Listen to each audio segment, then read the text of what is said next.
যার জন্য অজর কেঁদেছি, তাকে অন্য কারো বুকে মাথা রেখে হাসতে দেখেছি।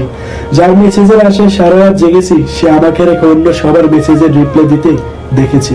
যাকে মন প্রাণ উজাড় করে ভালোবেসেছি, তার কাছ থেকে সবচেয়ে বড় অবহেলা পেয়েছি। নিজের সবকিছু ভুলে যাকে পাগলের মতো ভালোবেসেছি, সেই মানুষটাকে স্বার্থপরের মতো আমার ভালোবাসাটাকে গলা টিপে হত্যা করা দেখেছি। আমার অসীম ভালোবাসা কখনো বুঝিনি, তাই তো এত ভালোবাসার পরেও সে আমার হয়নি। আমি তাকে নিজের সবকিছুটুকু দিয়ে ভালোবেসেছি, বিনিময়ে তার কাছ থেকে শুধু অবহেলা পেয়েছি। কিন্তু সে হয়তো জানেই না অবহেলা খারাপ জিনিস। অবহেলায় হারিয়ে গেছে অনেকে। কেউ কি রেখেছে খোঁজ? আমিও হারিয়ে যাব একদিন, হুট করে হয়ে যাব নিখোঁজ, চলে যাব তার থেকে অনেক দূরে। সেই দিন বুঝবে সে ছিল আমার পুরোটা অন্তর জুড়ে। একদিন সে আমার ভালোবাসাটা বুঝবে আর হন্যে হয়ে আমাকে পাগলের মতো খুঁজবে।